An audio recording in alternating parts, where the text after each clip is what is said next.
Elas dizem que a idade traz sabedoria, mas eu descobri que ela traz algo muito mais poderoso. A clareza de enxergar quem realmente somos e quem as pessoas ao nosso redor verdadeiramente são. Me chamo Antônia, tenho 70 anos, e essa história começa no dia em que descobri que meu próprio filho me olhava como se eu fosse um estorvo que precisava ser removido. Deixa eu te contar uma coisa que carrego há anos, uma verdade que demorei décadas para aceitar.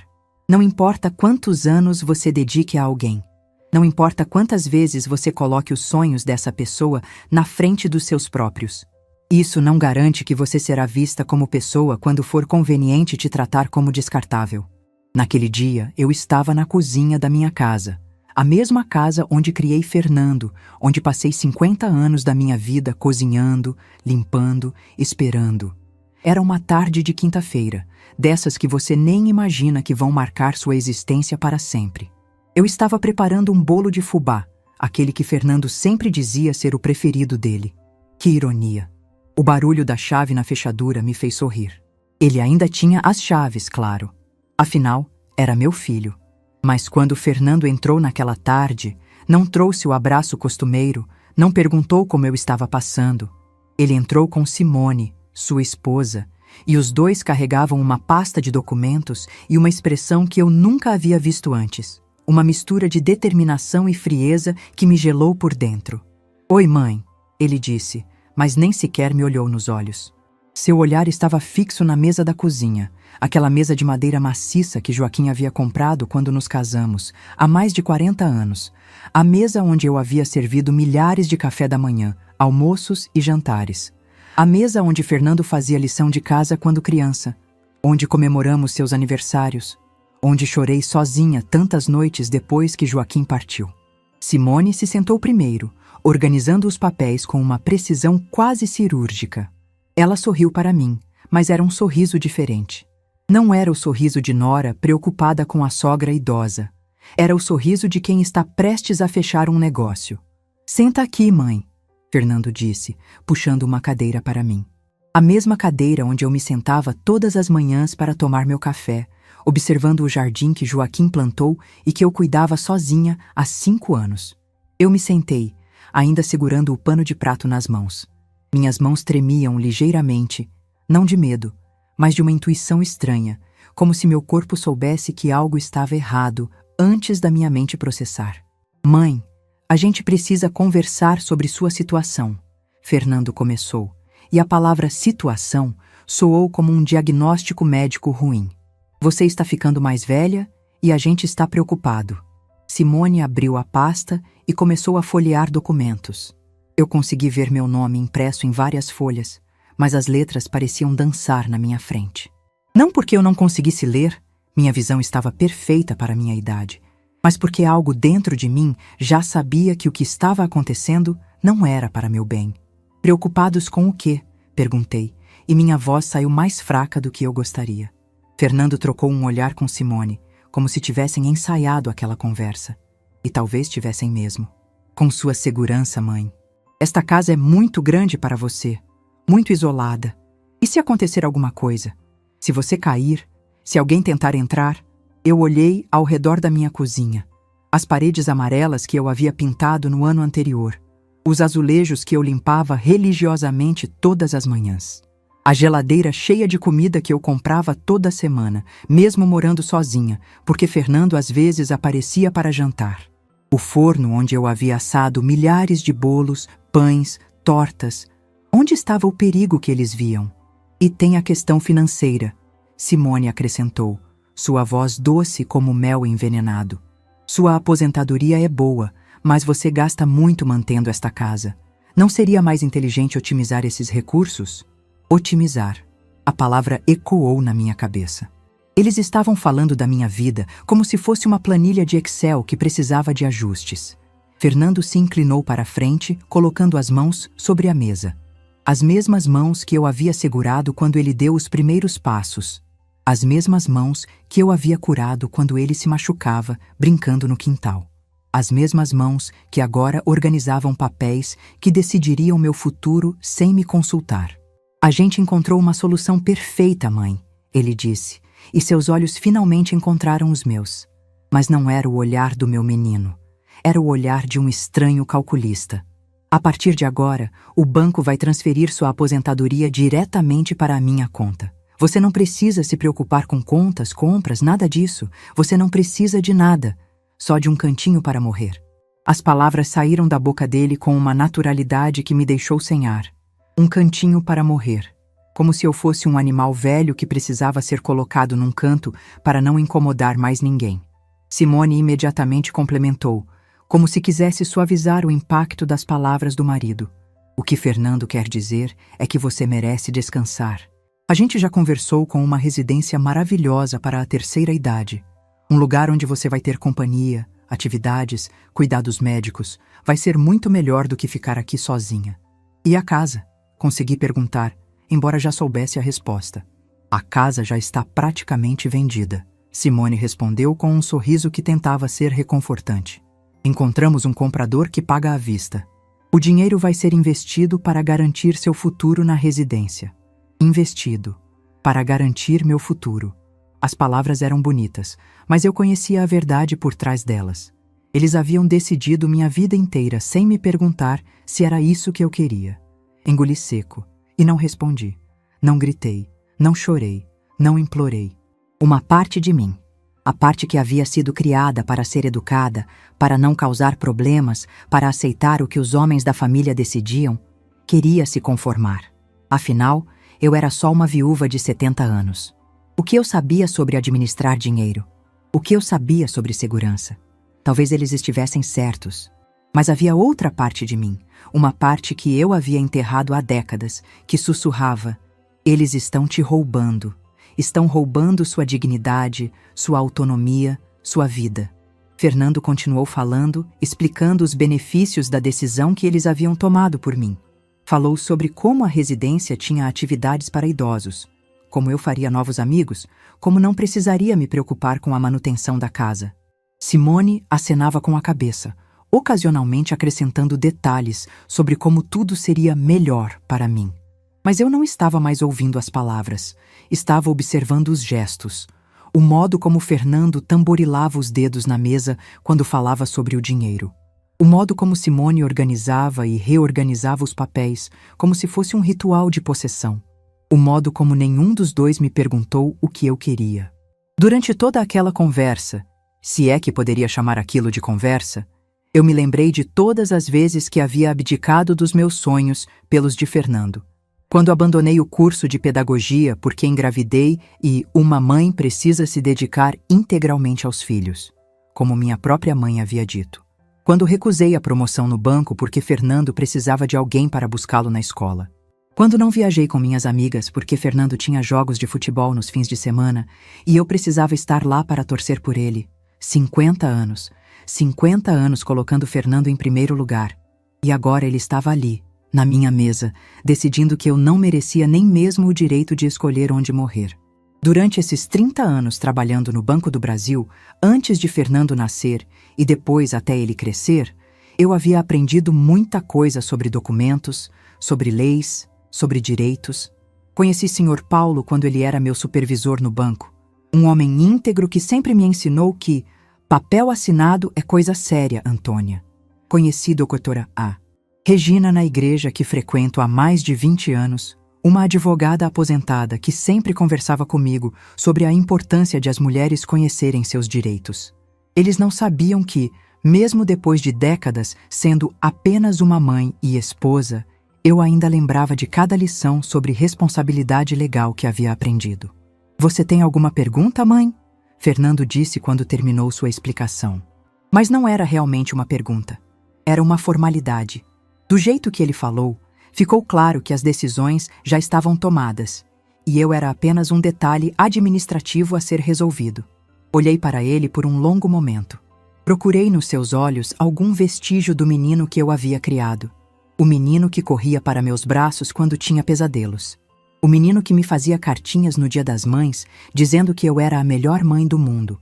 O menino que chorou no meu ombro quando seu pai partiu, prometendo que sempre cuidaria de mim. Não encontrei nada. Só vi um homem que olhava para sua mãe como quem olha para um móvel antigo que ainda tem algum valor, mas que está atrapalhando a decoração da casa nova. Não, respondi finalmente. Não tenho perguntas. Fernando sorriu aliviado. Simone começou a guardar os papéis, satisfeita por ter resolvido o problema sem drama. Eles se levantaram, beijaram meu rosto com a mesma frieza com que cumprimentariam uma vizinha distante e saíram para providenciar os últimos detalhes. Quando a porta se fechou, eu continuei sentada na mesma cadeira por muito tempo. O silêncio da casa, que antes me incomodava depois da partida de Joaquim, agora parecia um abraço protetor. Pelo menos o silêncio era honesto. O silêncio não fingia me amar enquanto me roubava. Levantei-me devagar e caminhei pela casa como quem se despede. Passei a mão nos móveis que Joaquim e eu havíamos escolhido juntos quando éramos jovens e cheios de sonhos. Olhei as fotos de Fernando criança espalhadas pela sala. Um menino sorridente que não existia mais, ou talvez nunca tivesse existido da forma como eu imaginava. Parei na frente do espelho do corredor e me observei. Uma mulher de 70 anos, cabelos grisalhos, rugas que contavam histórias de sorrisos e lágrimas. Mas meus olhos ainda tinham vida, ainda tinham inteligência, ainda tinham força. E foi ali, naquele momento, que eu tomei uma decisão. Se Fernando queria brincar com papéis, se ele achava que eu era apenas uma velha indefesa que aceitaria qualquer coisa, ele havia subestimado algo muito importante. Eu não havia passado 30 anos trabalhando no Banco do Brasil por acaso. Eu conhecia documentos, eu conhecia leis. E, principalmente, eu conhecia pessoas que poderiam me ajudar. Fui até a cozinha e abri a geladeira. Lá dentro, entre os iogurtes e as sobras do almoço, havia espaço para algo mais.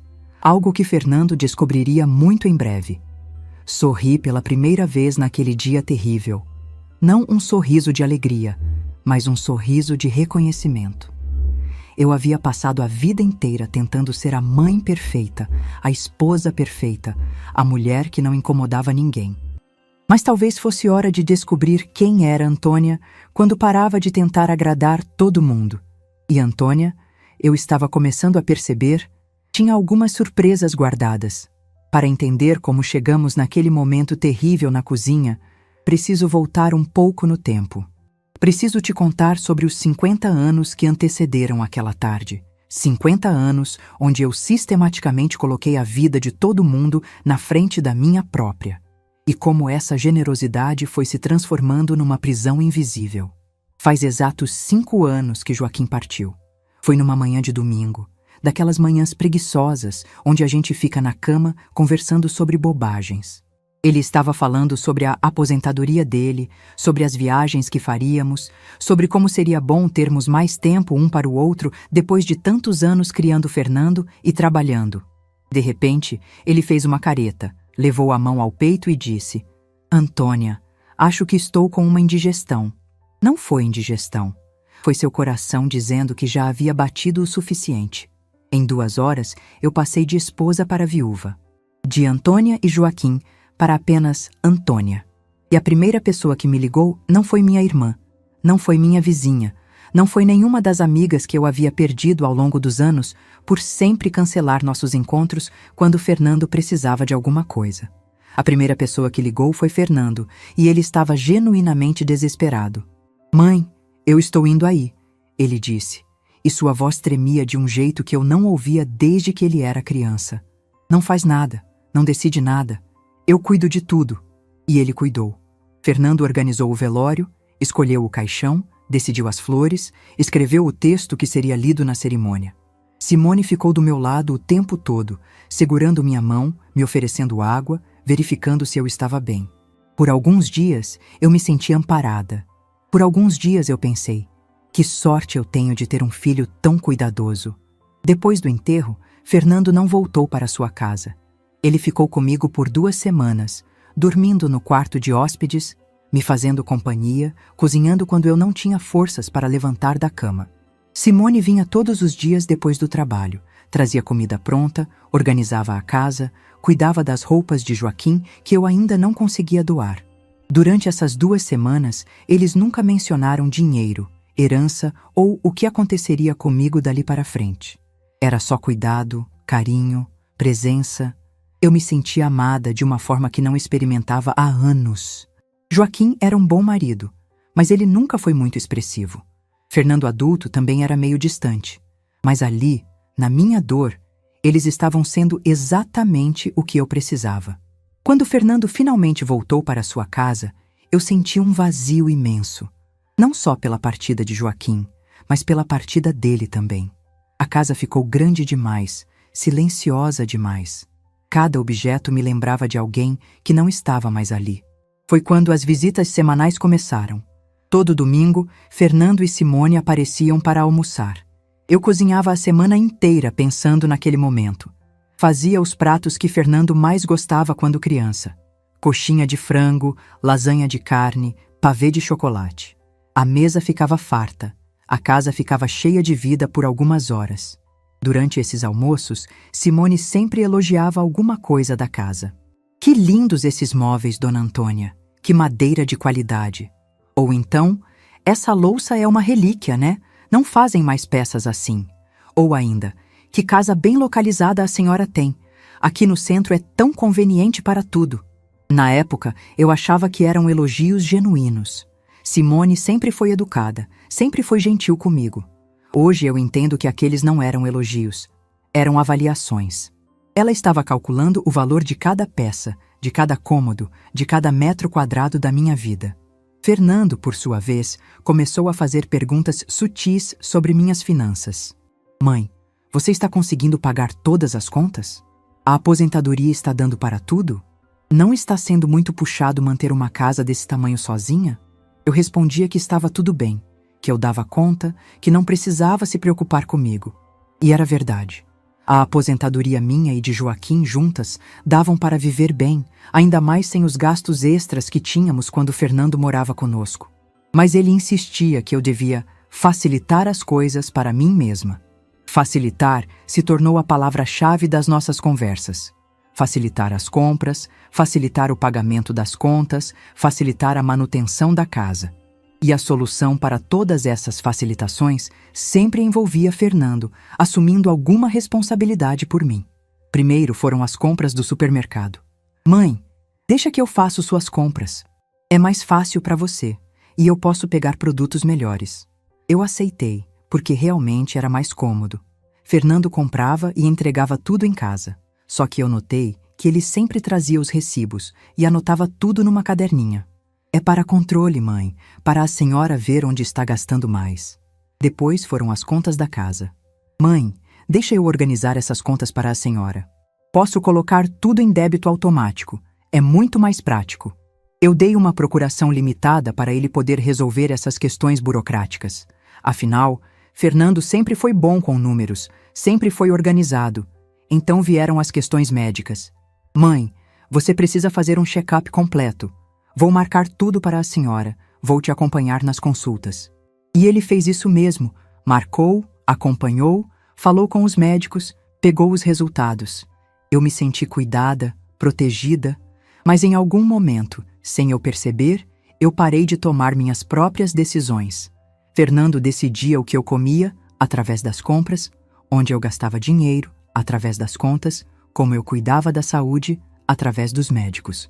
E quando eu ocasionalmente questionava alguma coisa, ele dizia: Mãe, a senhora está se preocupando à toa. Deixa comigo, eu cuido da senhora. As visitas, que antes eram momentos de alegria, começaram a me deixar ansiosa. Não porque eu não quisesse vê-los, mas porque sempre havia algo que eu estava fazendo errado e que eles precisavam corrigir. A casa estava muito quente. Eu precisava economizar energia. A casa estava muito fria. Eu ia ficar doente. Eu estava comendo muito açúcar. Ia desenvolver diabetes. Eu estava comendo pouco. Ia ficar fraca. Era como se eu tivesse virado uma criança que precisava de supervisão constante. E o mais doloroso, eu comecei a duvidar de mim mesma. Será que eu realmente estava ficando irresponsável? Será que não conseguia mais tomar conta das minhas próprias coisas? Será que Fernando estava certo quando dizia que eu estava ficando esquecida, porque uma vez eu me confundi com a data de um pagamento? O momento que deveria ter me alertado foi quando Fernando trouxe aquela primeira procuração mais abrangente. Mãe, essa procuração que a senhora me deu é muito limitada. Se acontecer alguma emergência médica, eu não vou conseguir tomar decisões pela senhora. Vamos fazer uma mais completa, só por precaução. Eu assinei sem ler direito. Confiava nele. Era meu filho. Um filho não prejudica a própria mãe, não é? Mas foi depois dessa procuração que as coisas mudaram de vez. As visitas ficaram mais espaçadas. Fernando dizia que estava muito ocupado com o trabalho, que Simone também estava numa fase corrida. Quando eles apareciam, não ficavam muito tempo. Chegavam, verificavam se eu estava bem, resolviam alguma questão pendente e iam embora. Eu comecei a me sentir sozinha de uma forma diferente. Quando Joaquim partiu, eu sentia falta da companhia, da conversa, do carinho. Mas agora, eu sentia falta de mim mesma. Eu havia terceirizado minha vida inteira para Fernando, e sem ele por perto constantemente, eu não sabia mais quem eu era. Foi nessa época que eu comecei a me lembrar de quem eu era antes. Antes de ser mãe, antes de ser esposa, antes de ser a mulher que sempre dizia sim para todo mundo. Eu me lembrava da Antônia de 20 anos, que trabalhava no Banco do Brasil e sonhava em fazer pedagogia. Durante os 30 anos que passei no banco, eu havia aprendido muito sobre documentos, sobre direitos, sobre como as coisas funcionavam no mundo financeiro. Conheci Sr. Paulo quando ele ainda era meu supervisor, um homem sério e honesto que sempre dizia: Antônia, papel assinado é coisa séria. Nunca assine nada sem entender completamente. Ele me ensinou sobre procurações, sobre transferências, sobre os cuidados que uma pessoa deve ter com seus documentos. Mesmo depois que me aposentei do banco para me dedicar integralmente à família, Sr. Paulo e eu mantivemos contato. Ele me respeitava como profissional, algo que eu havia esquecido de valorizar em mim mesma. Quando ele se aposentou e virou gerente em outro banco, ainda nos falávamos ocasionalmente. Uma vez por ano, no mínimo, ele ligava para saber como eu estava. E havia a doutora Regina, que conheci na igreja que frequento há mais de 20 anos. Ela era uma advogada aposentada, especialista em direito de família, que sempre participava das atividades da comunidade. Durante esses anos, conversamos muitas vezes sobre a importância de as mulheres conhecerem seus direitos, principalmente as mulheres mais velhas. Antônia, ela sempre dizia, você tem mais conhecimento legal do que imagina. Não deixe ninguém te convencer do contrário. Doutora Regina havia me alertado várias vezes sobre golpes contra idosos, sobre filhos que se aproveitavam da boa-fé dos pais. Na época, eu achava que ela estava sendo excessivamente desconfiada. Regina, Fernando não é assim, eu dizia. Ele só quer me ajudar.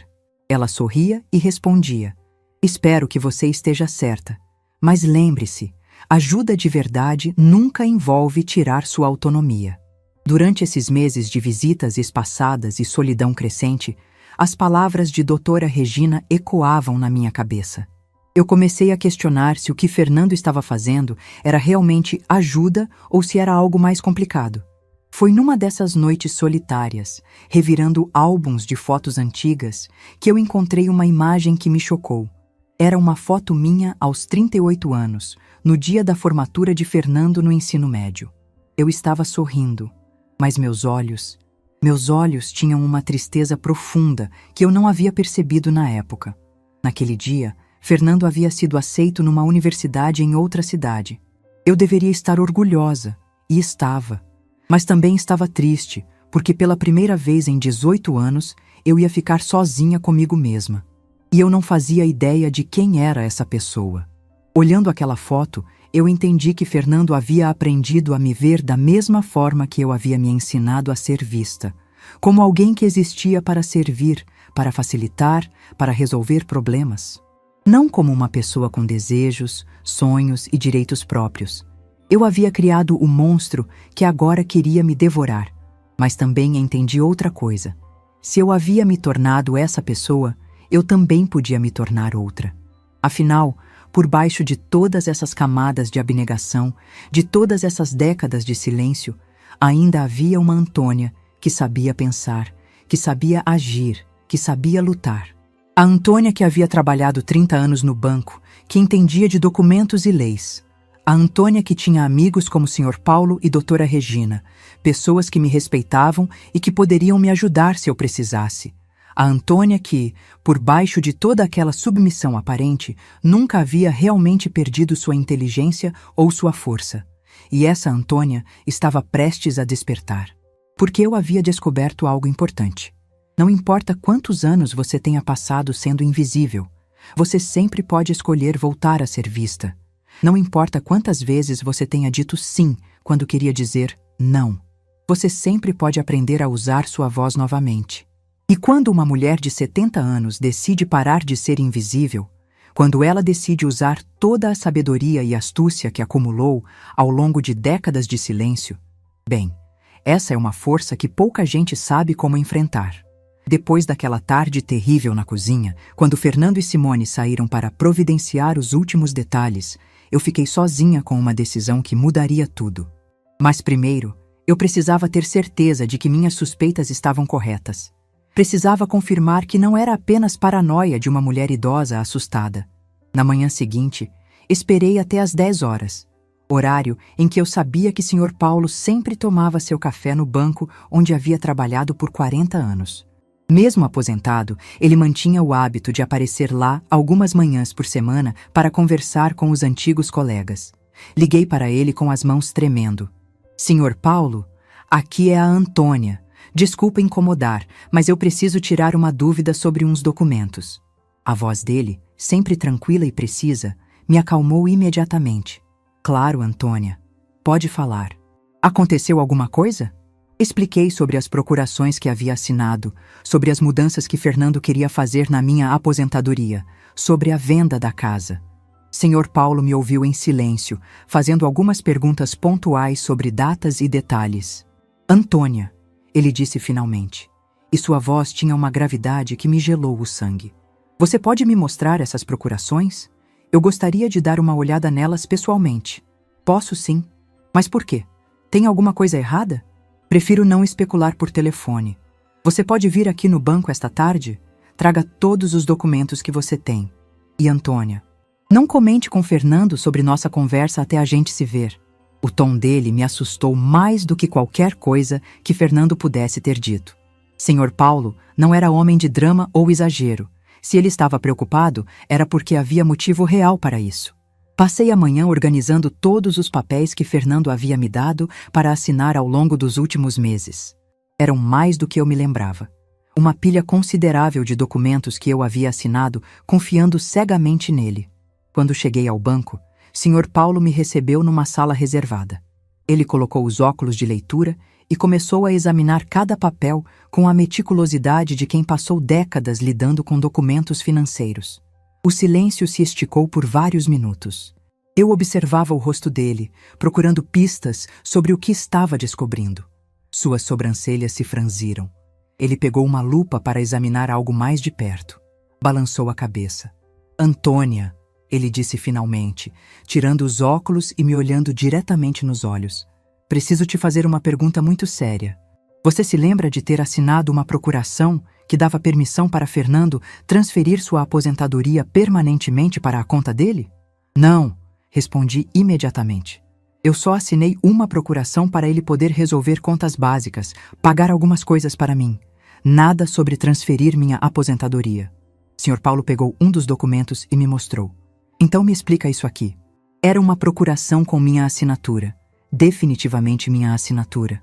Mas o texto era completamente diferente do que eu me lembrava de assinar. Onde deveria estar escrito para pagamento de contas básicas, estava escrito para transferência total e permanente de benefícios previdenciários. Isso não é o que eu assinei, murmurei, sentindo o mundo girar ao meu redor. E isso aqui? Ele mostrou outro documento. Você se lembra de dar autorização para a venda da sua casa? Jamais. Eu nunca autorizei a venda da minha casa. Sr. Paulo juntou todos os papéis numa pilha organizada. Antônia, isso é falsificação de documento. Alguém pegou procurações legítimas que você assinou e alterou o conteúdo delas. É crime. Crime sério. Senti como se o chão tivesse desaparecido debaixo dos meus pés. Uma coisa era suspeitar que Fernando estava sendo ganancioso ou aproveitador. Outra coisa completamente diferente era descobrir que meu próprio filho estava cometendo crimes contra mim. O que eu faço agora? Perguntei, e minha voz saiu como um sussurro. Primeiro, você vai comigo até o cartório fazer uma declaração de que esses documentos foram alterados sem seu conhecimento. Segundo, você vai procurar a doutora Regina para orientação jurídica. Terceiro, ele fez uma pausa. Você vai tomar algumas precauções para proteger seus bens. Sr. Paulo me acompanhou ao cartório, onde registramos uma declaração formal sobre as falsificações. Depois, fomos direto para a igreja, onde encontramos doutora Regina organizando doações para a campanha de inverno. Quando expliquei a situação para ela, doutora Regina não demonstrou surpresa. Sua expressão era de quem havia visto essa história muitas vezes antes.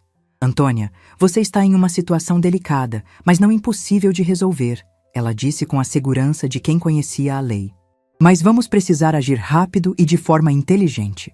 Passamos a tarde inteira na casa de doutora Regina, planejando uma estratégia. Ela me explicou que simplesmente denunciar Fernando poderia resultar num processo longo e doloroso, sem garantia de que eu recuperaria meus bens rapidamente. O ideal, ela disse, é protegermos seus direitos de forma que, quando eles tentarem usar esses documentos falsos, o sistema automaticamente os impeça. A estratégia era genial em sua simplicidade. Primeiro, registraríamos minha casa com uma cláusula especial. Qualquer tentativa de venda usando documentos que não fossem os originais autênticos resultaria na transferência automática da propriedade para uma fundação de amparo a idosos. Era uma medida de proteção legal que poucos conheciam, mas que era perfeitamente válida. Segundo, senhor, Paulo usaria seus contatos no banco para criar um alerta no sistema. Qualquer movimentação na minha conta, usando as procurações alteradas, seria imediatamente bloqueada e reportada às autoridades. Mas eles vão descobrir que tomamos essas medidas, eu disse. Não necessariamente. Doutora Regina sorriu.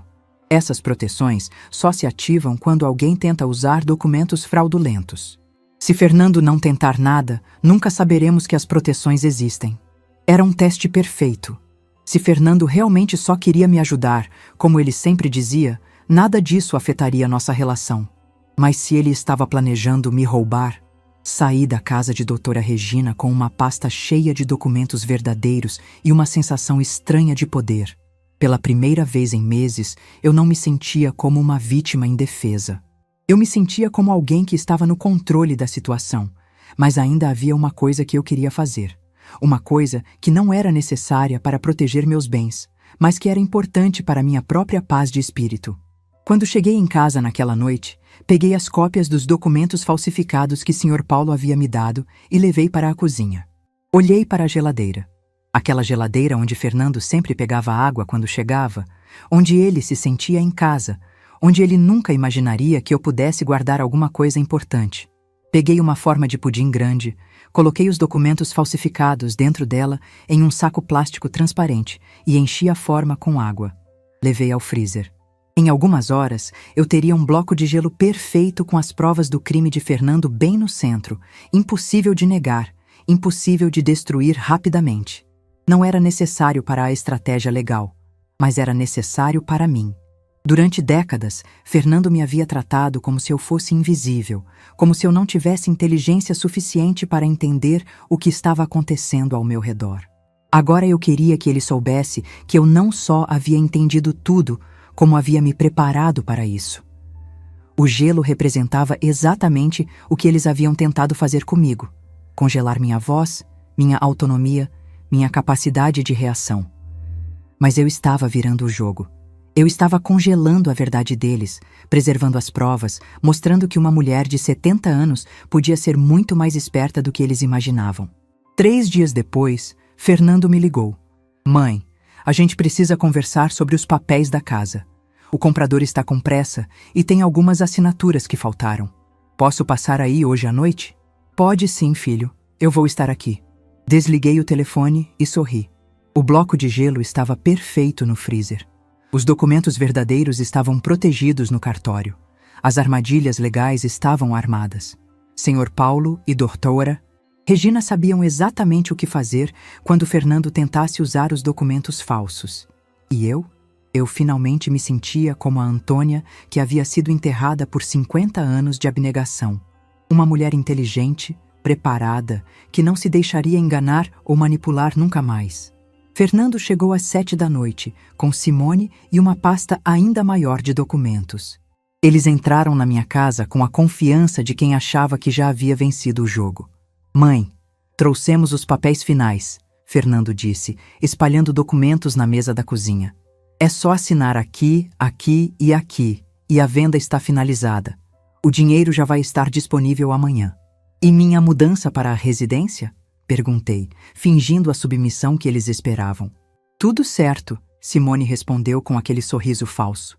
A senhora pode se mudar no fim de semana. Já separamos uma mala com o essencial. Uma mala. 50 anos de vida reduzidos a uma mala. Assinei os papéis que eles trouxeram, sabendo que eram inúteis. Os documentos verdadeiros estavam protegidos, e qualquer tentativa de usar esses papéis resultaria na ativação das armadilhas que havíamos preparado. Pronto, Fernando disse, guardando os papéis com satisfação. Agora é só aguardar. A partir de segunda-feira, a aposentadoria da senhora vai direto para minha conta, e a casa estará vendida. Que bom, eu respondi. Vocês querem um café? Um suco? Eu quero uma água, Fernando disse, se dirigindo para a geladeira como sempre fazia. E foi aí que tudo mudou. Fernando abriu a porta da geladeira, procurou pela garrafa de água na prateleira de cima e quando abaixou o olhar para a prateleira do meio, ele parou completamente. Lá estava o bloco de gelo, perfeitamente transparente, com os documentos falsificados no centro. Cada alteração visível, cada crime preservado, cada mentira cristalizada de forma inegável. Fernando ficou paralisado por um momento que pareceu eterno. Depois começou a gritar. O que é isso? O que... Como você... Onde você conseguiu essas cópias? Simone correu para ver o que estava acontecendo e empalideceu quando viu o bloco de gelo. Fernando, vamos embora. Agora. Mas eu me levantei da cadeira, caminhei até a geladeira e calmamente peguei o bloco de gelo. O peso dele nas minhas mãos era reconfortante, sólido, real, inegável. Fernando, eu disse, e minha voz estava mais firme do que estivera em anos. Durante 50 anos eu te criei, acreditando que havia colocado valores no seu caráter. Durante 5 anos de viuvez, eu confiei em você, acreditando que o amor entre mãe e filho era sagrado. Mas hoje eu descobri que você falsificou documentos para me roubar. O bloco de gelo começou a formar pequenas gotas de água nas minhas mãos. Mãe, eu posso explicar. Não precisa explicar, eu o interrompi. Senhor Paulo já explicou tudo. Doutora Regina já explicou tudo. E agora vocês vão descobrir que uma mulher de 70 anos pode ser bem mais preparada do que vocês imaginavam. O gelo estava derretendo lentamente, mas os documentos dentro dele continuavam perfeitamente preservados e visíveis. Podem ir embora agora, eu disse. Segunda-feira vocês vão descobrir que seus planos não vão funcionar como esperavam. Fernando e Simone saíram da minha casa naquela noite em pânico. E eu fiquei sozinha na cozinha, observando o bloco de gelo derreter na pia, assistindo as provas emergirem da água gelada. O gelo havia derretido, mas a verdade permanecia. E pela primeira vez em décadas, eu me senti completamente no controle da minha própria vida. O fim de semana passou devagar, como se o tempo estivesse me dando uma última chance de repensar tudo o que havia colocado em movimento. Mas cada vez que eu olhava para aquela mesa da cozinha, cada vez que me lembrava das palavras "um cantinho para morrer", eu sabia que havia tomado a decisão certa. Segunda-feira chegou com um sol forte e uma tranquilidade estranha. Eu acordei cedo, tomei meu café observando o jardim que Joaquim havia plantado e esperei. Sabia que não demoraria muito para o telefone tocar. A primeira ligação veio às 9h30 da manhã. Dona Antônia, aqui é do banco. A senhora poderia vir aqui hoje? Tem uma questão urgente que precisamos resolver pessoalmente. Era Sr. Paulo. Mesmo não se identificando pelo nome, eu reconheci a voz e o tom cuidadoso que ele usava quando havia algo delicado para resolver. Claro, posso ir agora. Venha direto para minha sala e traga um documento de identidade. Quando cheguei ao banco, Sr. Paulo me recebeu com uma expressão que misturava preocupação e uma certa satisfação profissional. Dr. Martins, o gerente atual que havia sido alertado por Sr. Paulo sobre a situação, estava lá também. Sr. Paulo, mesmo aposentado, mantinha contatos importantes no banco e havia coordenado toda a operação de proteção. Havia também uma mulher que ele me apresentou como sendo da auditoria interna. Antônia. Como combinamos, colocamos um alerta no sistema para qualquer movimentação usando aquelas procurações alteradas. Sr. Paulo começou. Hoje às 8 da manhã, seu filho tentou transferir sua aposentadoria para a conta dele. E o que aconteceu? O sistema bloqueou automaticamente a transação e gerou um relatório de tentativa de uso de documento fraudulento, Dr. Martins explicou. Quando isso acontece, somos obrigados a comunicar às autoridades competentes. A mulher da auditoria abriu uma pasta. Dona Antônia, vamos precisar que a senhora confirme, mais uma vez e oficialmente, que não autorizou essas movimentações. Passei 1 hora no banco, assinando declarações, confirmando que as procurações haviam sido alteradas sem meu conhecimento, fornecendo detalhes sobre como descobri a falsificação. Tudo muito formal, muito sério, mas eu me sentia estranhamente calma. O que acontece agora? Perguntei quando terminamos. Agora esperamos, Sr. Paulo disse. Seu filho certamente vai tentar entender por que a transferência não funcionou. Quando ele vier ao banco, vamos informar que precisa regularizar a documentação. Se ele insistir ou tentar usar outros documentos falsificados, as autoridades já estarão envolvidas. Saí do banco e fui direto para a casa de doutora Regina. Ela estava me esperando com chá pronto e uma expressão que eu conhecia bem. A mesma que ela fazia quando estava prestes a dar boas notícias. Como você está se sentindo, Antônia? Estranhamente bem, respondi, e era verdade. É como se eu tivesse acordado de um sonho muito longo. Ótimo, porque temos novidades sobre a casa. Doutora Regina me mostrou uma série de documentos oficiais. Durante o fim de semana, ela havia registrado uma cláusula de proteção na escritura da minha casa. Qualquer tentativa de venda usando documentos que não fossem os originais autênticos resultaria na ativação automática de uma transferência da propriedade para a Fundação Esperança, uma organização que cuidava de idosos abandonados. A genialidade disso, ela explicou, é que a cláusula só se ativa se alguém tentar usar documentos falsos. Se Fernando fosse honesto, nunca saberia que essa proteção existe. E se ele tentar vender mesmo assim? Então, a casa automaticamente sai do nome dele e vai para a fundação. Ele não só perde o dinheiro da venda, como perde qualquer direito sobre a propriedade. E ainda fica caracterizada a tentativa de golpe. Voltei para casa naquela tarde com uma sensação de que havia montado um tabuleiro de xadrez perfeito.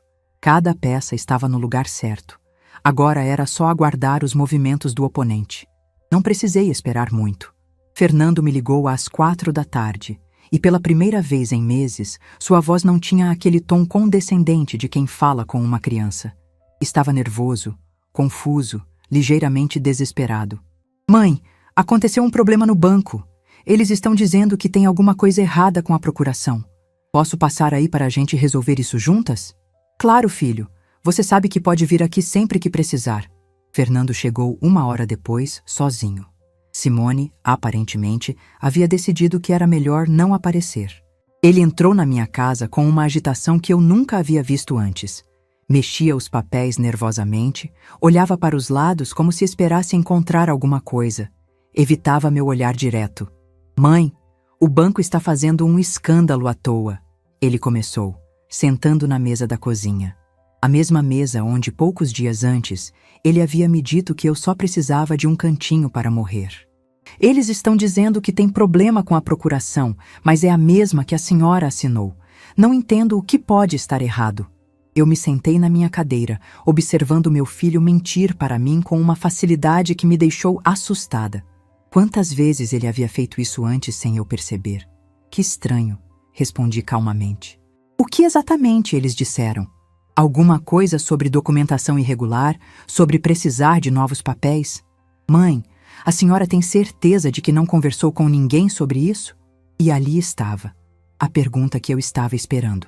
Fernando suspeitava que eu havia descoberto alguma coisa, mas ainda não tinha certeza. Ainda achava que podia me convencer de que o problema estava no banco, não nele. Conversar com quem, Fernando? Eu mal saio de casa. Ele relaxou ligeiramente, mas ainda estava tenso. É que... Bem, aquele bloco de gelo que a senhora fez outro dia, com os papéis dentro. De onde a senhora tirou aqueles papéis? Sorri internamente. Fernando estava mais preocupado com o que eu sabia do que com o que eu podia fazer. Ainda me subestimava. Eram cópias dos documentos que você me deu para assinar, filho. Eu sempre faço cópia de tudo. Aprendi isso no banco. Por quê? Não, não é nada. É só que pareceram diferentes do que eu me lembrava. Diferentes como? Fernando se remexeu na cadeira. Ele estava numa armadilha. Não podia admitir que os documentos estavam alterados, sem confessar que ele próprio os havia alterado. Deixa para lá, mãe.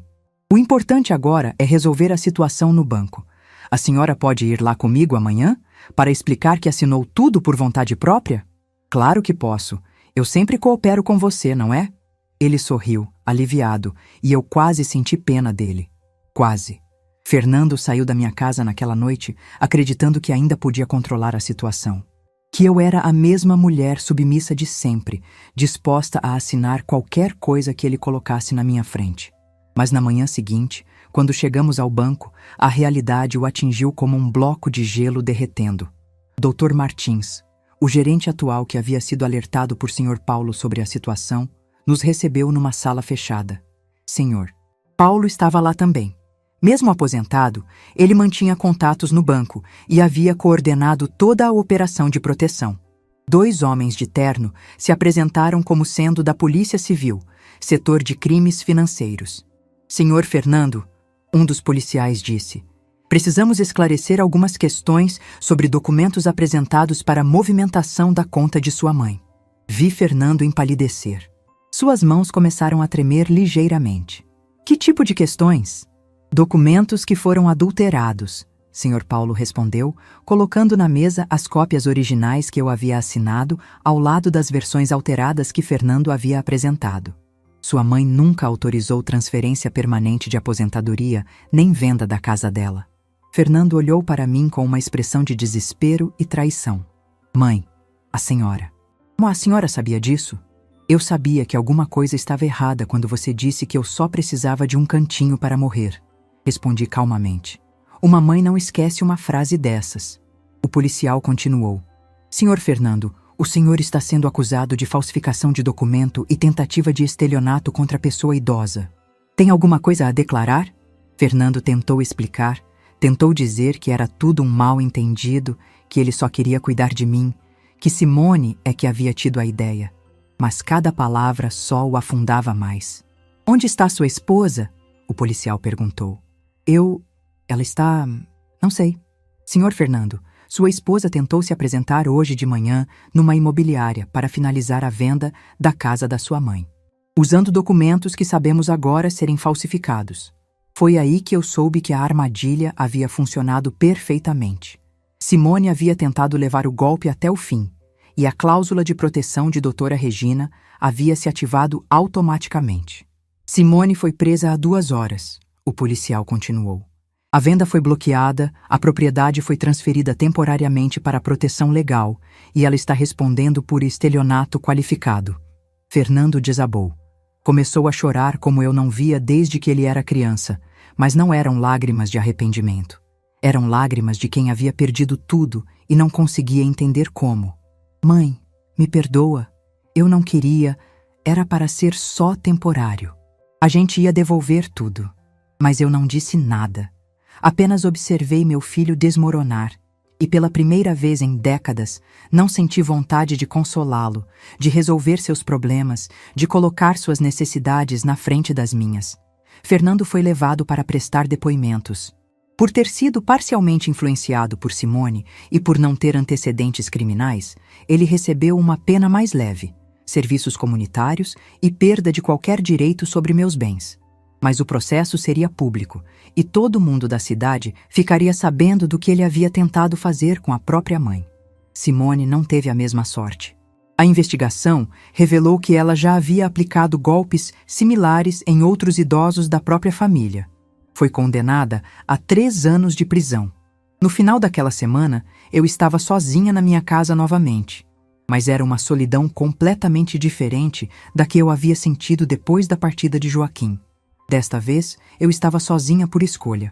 Estava sozinha com minha dignidade intacta, com meus bens protegidos, com minha autonomia restaurada. Doutora Regina me ajudou a transformar parte da minha casa num espaço de acolhimento para mulheres idosas que haviam passado por situações similares à minha. Não era uma casa de repouso. Era um lugar onde elas podiam reconstruir sua independência, sua força, sua confiança em si mesmas. Senhor, Paulo conseguiu apoio financeiro de antigos colegas do banco para o projeto.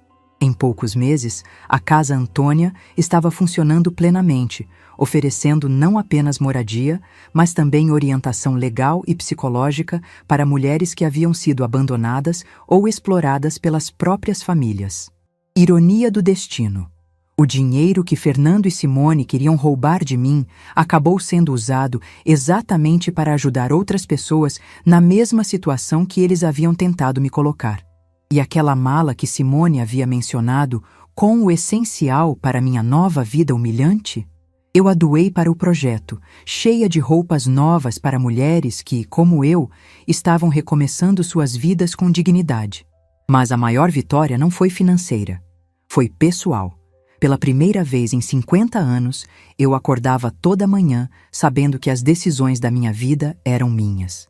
Que ninguém poderia me dizer onde morar, como gastar meu dinheiro ou que eu só precisava de um cantinho para morrer. Eu havia recuperado algo que achei que estava perdido para sempre, minha própria voz. E descobri que, aos 70 anos, essa voz estava mais forte do que nunca.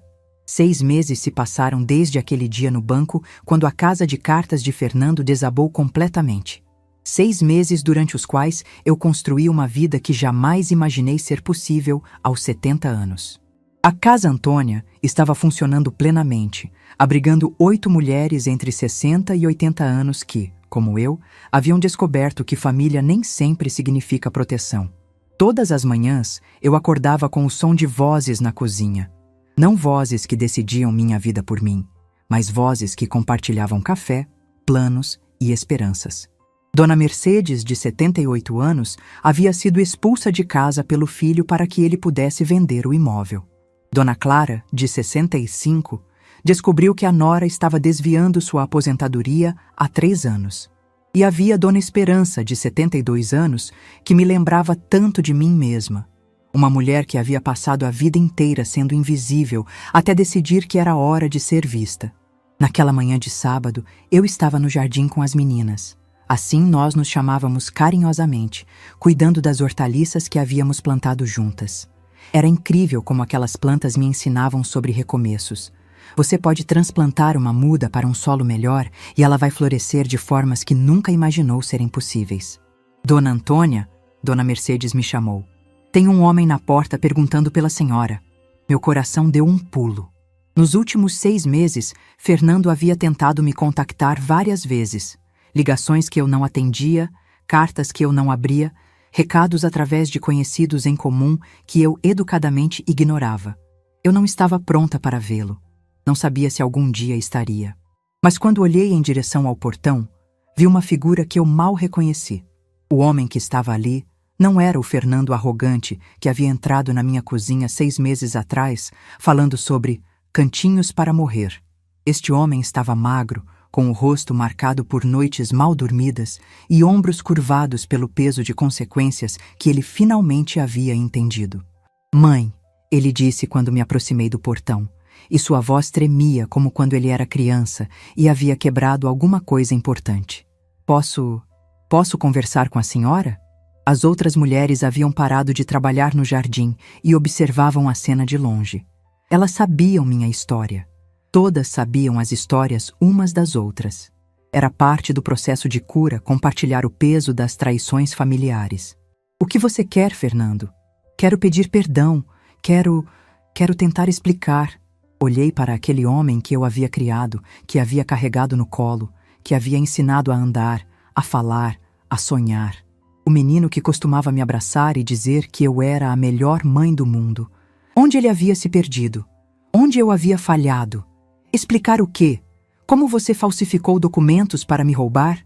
Como você queria me trancar numa residência enquanto vendia minha casa? Como você disse que eu só precisava de um cantinho para morrer? Fernando baixou a cabeça. Mãe, eu sei que não tem desculpa para o que eu fiz. Eu sei que magoei a senhora de uma forma que talvez nunca possa ser reparada.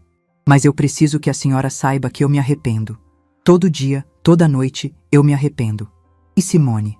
Simone, ela está presa. E quando sair não vou mais ter contato com ela. O casamento acabou. Tudo acabou. Ele fez uma pausa, respirou fundo. Perdi meu emprego. O processo virou notícia no jornal local. Todo mundo sabe o que eu tentei fazer com minha própria mãe. Eu me tornei um pária na cidade. Uma parte de mim, a parte que havia sido mãe por 50 anos, sentiu uma pontada de dó.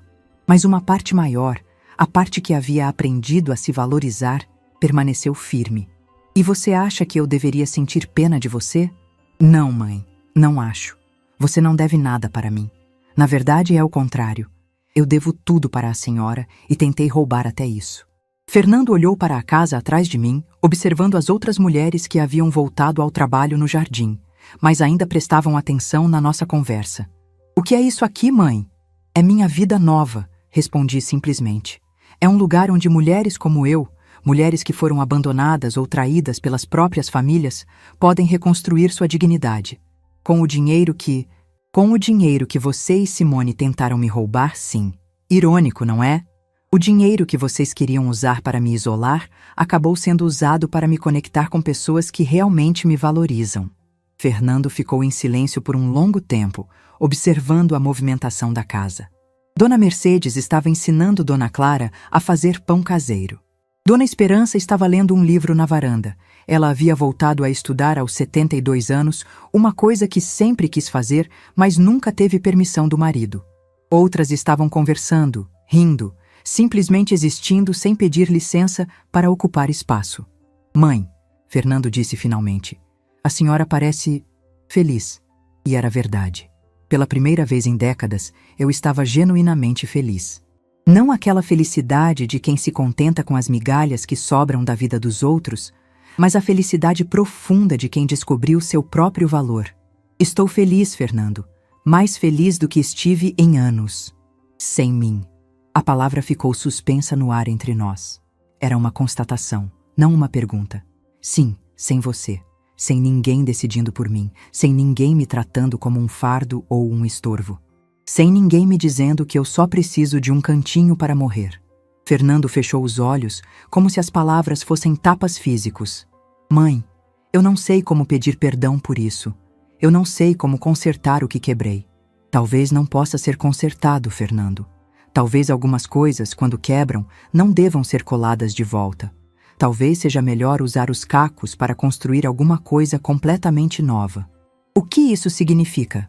Significa que o Fernando que eu criei, o menino que me amava e me respeitava, morreu no dia em que você falsificou minha assinatura. O homem que está aqui na minha frente é um estranho que cometeu crimes contra mim. Mas, mãe, eu continuo sendo seu filho. Biologicamente, sim. Emocionalmente, isso você destruiu. As palavras saíram da minha boca com uma clareza que me surpreendeu. Eu não estava falando com raiva, não estava tentando machucá-lo. Estava simplesmente dizendo a verdade. Fernando começou a chorar. Não era o choro manipulativo de quem quer provocar pena, mas o choro de quem finalmente entendeu a magnitude do que havia perdido. Existe alguma chance de a gente reconstruir alguma coisa? Não como era antes, eu sei que isso é impossível. Mas alguma coisa? Olhei para aquele homem chorando no meu portão e senti algo que não esperava sentir. Paz. Não raiva, não dor, não culpa. Apenas uma paz profunda de quem tinha controle total sobre sua própria vida. Fernando, durante 50 anos eu vivi tentando ser a mãe que você precisava. Sacrifiquei meus sonhos, minhas amizades, minha identidade. E no final, quando você teve a chance de retribuir esse amor, você escolheu me ver como um obstáculo. Eu sei, mãe. Eu sei que fui terrível. Você foi. Mas sabe o que descobri? Você me fez um favor. Fernando parou de chorar e me olhou confuso. Um favor? Você me libertou. Quando você mostrou sua verdadeira face, Quando você tentou me roubar e me humilhar, você quebrou as correntes de culpa que me mantinham presa ao papel de mãe abnegada. Você me deu permissão para ser apenas Antônia. Eu não entendo. Você não precisa entender. Você só precisa saber que eu não te odeio, Fernando. Ódio é um sentimento que conecta as pessoas e eu não quero mais estar conectada com você. Dona Esperança se aproximou discretamente. Dona Antônia, o almoço está quase pronto. A senhora vem? Era minha deixa, minha família escolhida me chamando para casa. Fernando, eu disse, me afastando do portão, eu desejo que você encontre um jeito de se perdoar e de se tornar uma pessoa melhor. Mas esse caminho você vai ter que percorrer sozinho. Mãe, por favor, não sou mais sua mãe, Fernando. Sou apenas Antônia, e Antônia tem uma vida para viver. Caminhei em direção à casa sem olhar para trás. Por trás de mim, ouvi o portão se fechar e os passos de Fernando se afastando. Quando entrei na cozinha, as outras mulheres me receberam com abraços silenciosos. Elas entendiam. Todas elas haviam passado por momentos similares.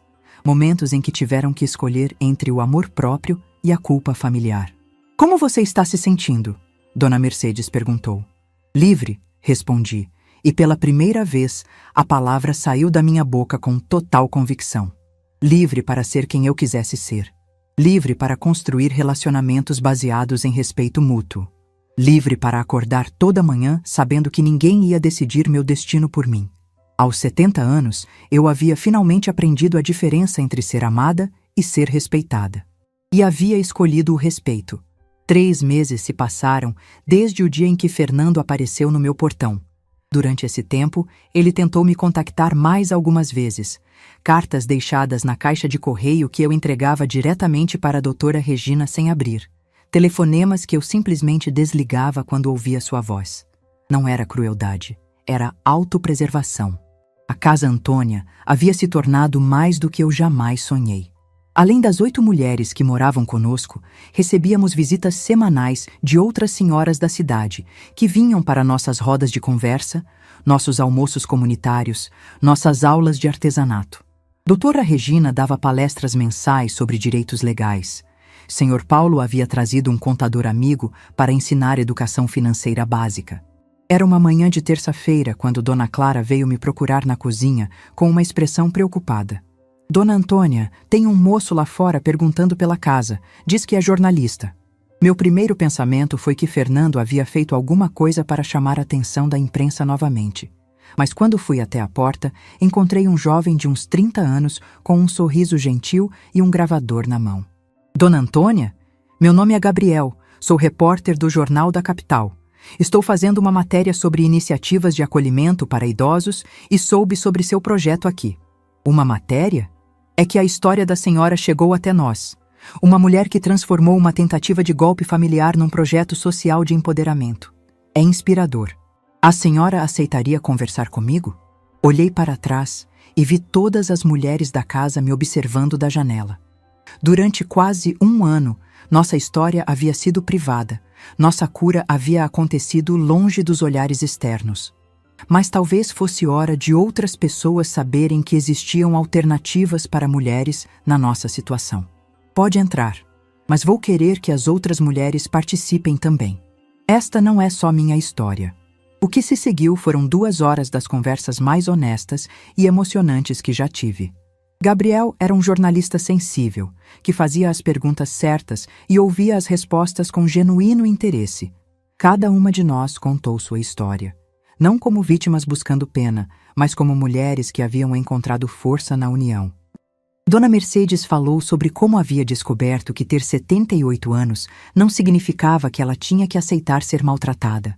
Dona Clara compartilhou como havia aprendido a administrar suas próprias finanças pela primeira vez na vida. Dona Esperança mostrou os livros que estava lendo, os projetos que estava desenvolvendo, os sonhos que estava finalmente realizando. E a senhora, Dona Antônia? Gabriel perguntou no final. Qual é a principal lição que a senhora aprendeu com tudo isso? Pensei por um momento, observando essas mulheres extraordinárias que haviam se tornado minha família escolhida. Aprendi que amor próprio não é egoísmo. Durante 50 anos, eu achei que uma boa mãe, uma boa esposa, Uma boa mulher era aquela que sempre colocava os outros em primeiro lugar. Mas descobri que quando você não se valoriza, você ensina as pessoas ao seu redor a também não te valorizarem. E sobre seu filho? Como a senhora se sente em relação a ele hoje? A pergunta que eu sabia que viria, mas que ainda me causava um aperto no peito. Fernando foi meu filho por 50 anos. Eu o amei, o criei, dediquei minha vida a ele. Mas quando ele escolheu me ver como um estorvo que precisava ser removido, quando ele disse que eu só precisava de um cantinho para morrer, ele matou a mãe que havia dentro de mim. A senhora sente saudade dele?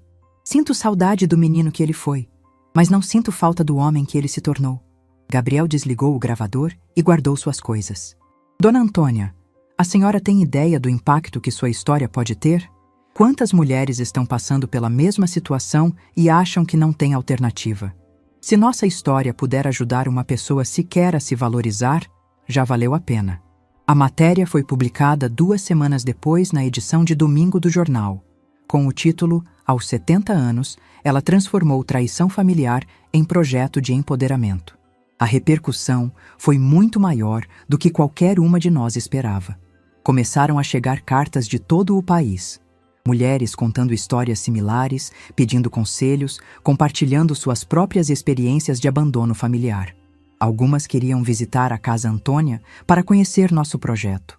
Outras estavam interessadas em criar iniciativas similares em suas cidades. Mas a carta que mais me marcou chegou numa manhã de quinta-feira. Era de uma mulher chamada Joana, de 68 anos, que morava no interior de São Paulo. Dona Antônia, ela escrevia: eu li sua história no jornal e chorei por 1 hora, não de tristeza, mas de alívio. Há 2 anos minha filha está tentando me convencer a vender minha casa e ir morar numa residência geriátrica. Ela diz que é para meu bem, mas eu sinto que é para o bem dela.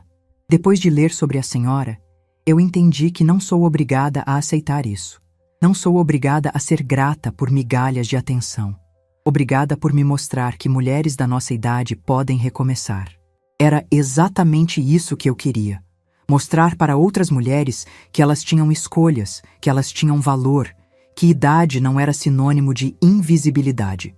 2 semanas depois da publicação da matéria, Sr. Paulo apareceu na Casa Antônia com uma proposta inesperada. Antônia, você já pensou em escrever um livro? Um livro? Sua história, o processo de criar este projeto, as lições que vocês aprenderam aqui? Tenho um amigo que trabalha com uma editora e ele acha que seria um sucesso. A ideia me intrigou. Não pela fama ou pelo dinheiro, mas pela possibilidade de alcançar ainda mais mulheres. Mas eu não sou escritora, Sr. Paulo. Você não precisa ser. Você só precisa contar sua verdade. E verdade bem contada sempre encontra seu público.